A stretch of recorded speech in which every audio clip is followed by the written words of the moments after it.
বাঁকুড়া জঙ্গলমহল থেকে পুরুলিয়ার রঘুনাথপুর এই বিস্তীর্ণ এলাকা জুড়েই বাঁকুড়া লোকসভা কেন্দ্রের পরিধি। আর সেই লোকসভা কেন্দ্রে এবারে তৃণমূল কংগ্রেসের প্রার্থী অরূপ চক্রবর্তী, তিনি তীব্র তাপদাহ মাথায় করেই বিভিন্ন ব্লকেই যাচ্ছেন নির্বাচনী প্রচারে, এবং তিনি সেই প্রচারে গিয়েই দলীয় কর্মীদের সাথে যোগাযোগ রাখছেন না ঠিক মতো, তা নিয়েও উঠছে প্রশ্ন।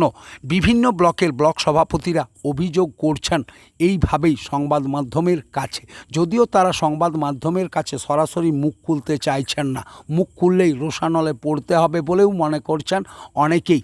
কিন্তু এই দলীয় কোন্দল কেন কাটিয়ে উঠতে পারছেন না তৃণমূল প্রার্থী তথা বাঁকুড়া জেলা সাংগঠনিকের জেলা সভাপতি এবং বর্ষিয়ান নেতা অরূপ চক্রবর্তী? এই দোষটি কোন্দল না মেটাতে পারলে প্রভাব পড়বে লোকসভার নির্বাচনের ক্ষেত্রে। তবে কি বিজেপিকে প্রভাব ফেলতেই এই হেন আচরণ করছেন দলীয় প্রার্থী তথা বাঁকুড়া সাংগঠনিক জেলার সভাপতি?